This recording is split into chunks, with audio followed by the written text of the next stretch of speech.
Baseball has its famous rivalries. Everyone knows them. The Yankees, the Red Sox, the Dodgers, the Giants. These are the big ones. They get all the attention.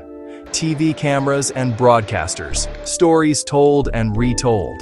You hear about them from the first pitch. These rivalries are loud, full of history, full of big moments, full of famous players. They feel like the main event. But not all rivalries are like that. Some are quieter. They live in the shadows. They build up slowly, over time. This is a story about one of those rivalries. A rivalry most people miss. It doesn't get the headlines. It doesn't have a catchy name. Separated by a continent. Playing in different countries. No long, epic playoff history. On the surface, no reason to be rivals. But look closely and you'll see it. You will see the tension. You will feel the energy when they meet. A rivalry that sneaks up on you. Built on small moments, not giant headlines. The Seattle Mariners. The Toronto Blue Jays. Think about it. Seattle, far northwest U.S. Toronto. Massive eastern Canada city. More than 2,000 miles apart. Not the same division. Not old historic franchises. Their paths cross only a few times each season. So why is there a rivalry? Why does the air get thick when they play? Why do the fans care so much? These questions make the story interesting. The answer isn't simple. Not one big fight or playoff series. A puzzle of many small pieces. Dedicated fans who travel long distances. Players who've worn both uniforms. Games that start quiet and end with a roar. This essay will explore the hidden rivalry. We'll look at the history, the games, the people. We'll uncover the rivalry no one saw coming. Quiet stories can be the ones worth listening to most. Let's start with the basics. The Seattle Mariners and the Toronto Blue Jays were born at the same time. Both teams joined the American League in 1977. They were expansion twins, brought into the world together. You might think this would create an instant bond, or an immediate competition. But it didn't. For decades, they mostly went their separate ways.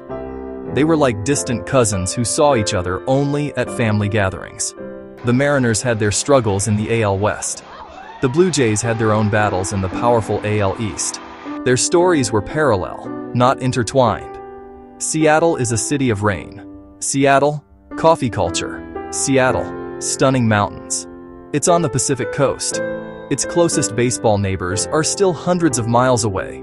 Toronto is a bustling, multicultural metropolis on the shores of Lake Ontario. It's the only Canadian team in Major League Baseball. This makes them unique. Their fans come from an entire country, not just one city. The distance between them meant that playing each other was always a long trip. It was just another series on the calendar, a long flight for both teams. For years, the narrative was simple. The Blue Jays had their moments of glory.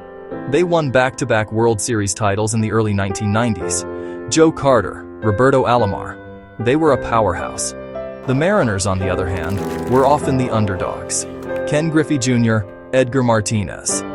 They had a magical season in 1995 that saved baseball in Seattle, and they won 116 games in 2001. But they never reached the World Series. Their paths were different. One team reached the summit. The other was still climbing. So, where did the rivalry begin? It didn't start with a bang. It started with a whisper. It grew from something unexpected. The fans. Specifically, Canadian fans. Canada is a big country. Western Canadian cities like Vancouver, Calgary. Many of those fans are closer to Seattle than to Toronto. When the Blue Jays came to Seattle, these fans would drive south across the border. They filled the seats at the Mariners ballpark. Suddenly, a Mariners home game felt like a Blue Jays home game. This is where the quiet story of this rivalry really begins. It started not on the field, but in the stands. The single biggest factor in this budding rivalry didn't happen on the diamond, it happened in the stands.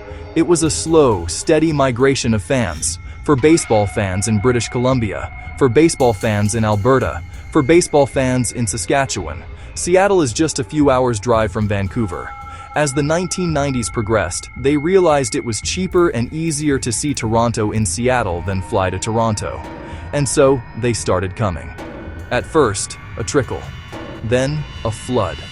Entire sections filled with blue. They chanted for the Blue Jays. They cheered when Toronto scored. They made noise. Mariners fans were confused, then annoyed. This was their home. This was their team. Why so many opposing fans? A weird energy filled the building. It felt like an invasion. A friendly invasion, maybe. The undeniable beginning of tension. It became an annual event. Fans called it the Blue Jay Invasion. Fans called it the Vancouver Takeover. It became a point of pride for both sides. Blue Jays fans planned summer vacations around it. For Mariners fans, it became a challenge. They showed up louder. They defended their home turf. The on-field games mattered more because the stands were a battleground. The rivalry needed a signature game. That moment arrived on Canada Day, July 1st, 2001. The Mariners were in the middle of their historic 116-win season. They were the best team in baseball, a juggernaut rolling over everyone in their path. The game went on and on and on. It became a test of will, a battle of attrition that neither team was willing to lose. It was a 16-inning marathon.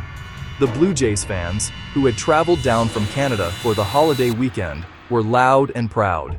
The Mariners fans, not wanting to be outdone in their own park, responded with every ounce of energy they had left. Finally, in the bottom of the 16th inning, the Mariners broke through. It was a simple bases-loaded walk that forced in the winning run. The game ended not with a bang, but with a whimper of exhaustion. That single game encapsulated the budding rivalry perfectly. It was a turning point, a shared moment of struggle that players and fans on both sides would never forget. Fast forward to September 2016. Both the Mariners and the Blue Jays were in the thick of a heated wildcard race. The two teams met in Seattle for a crucial 3-game series. This series felt like a playoff preview. The series opener was a classic nail-biter.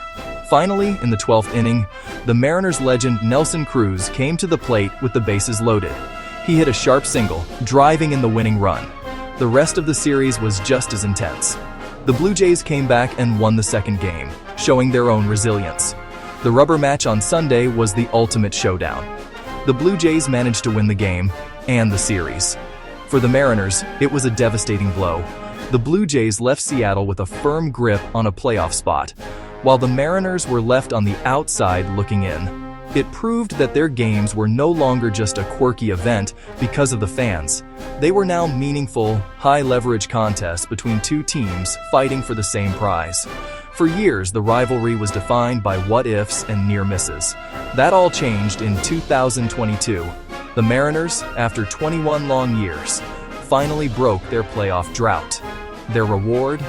A trip to Toronto to face the Blue Jays in the best-of-3 American League Wildcard series. The annual Seattle Takeover was reversed.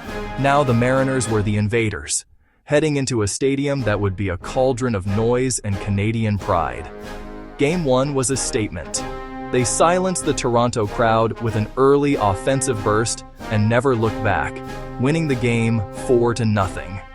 Game 2 will go down in baseball history as one of the wildest playoff games ever played. The Blue Jays, with their backs against the wall, came out on fire. They built a massive 8-1 lead. But the Mariners, a team that had adopted the motto "Chaos Ball," began to chip away.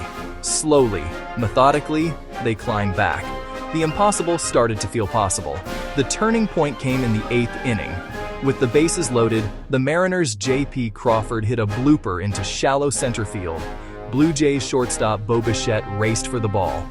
Blue Jays center fielder George Springer raced for the ball. They collided violently. The ball dropped, the bases cleared. The game was tied. It was a moment of pure, unadulterated chaos. The stadium fell into a stunned silence. The Mariners had erased a 7-run deficit.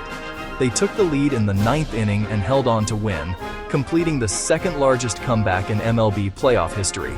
They had swept the series in the most dramatic fashion imaginable, ending the Blue Jays' season on their own turf. This was no longer a quiet rivalry. It was a rivalry that had finally, and spectacularly, exploded onto the main stage. The 2022 Wildcard Series was a seismic event. It wasn't just a playoff victory for the Mariners, it was a statement. For years, the story was about Blue Jays fans taking over Seattle's ballpark. Now, the Mariners had marched into Toronto's home and ended their season in the most heartbreaking way possible. In the seasons that followed, the games between them carried a new weight. Every matchup felt like a direct echo of that chaotic playoff series. The heroes and villains of one season eventually move on, and new faces take their place. But the tension remains, passed down from one generation of players to the next. The rivalry is sustained by small, quiet rituals. These are the traditions that keep the connection alive. When you compare this rivalry to the giants of the sport, you see how different it is. Those rivalries are loud, angry, and steeped in history. The Mariners and Blue Jays have none of that. This rivalry is not about hate. It's about something more subtle: identity. For the Blue Jays, they are Canada's team. For the Mariners, the rivalry has become a way to forge their own identity. It's a battle over whose house it really is. It's the geography, it's the shared history of memorable games. It's the new generation of stars who carry the memories of those past battles. And it's the simple fact that these games just feel different.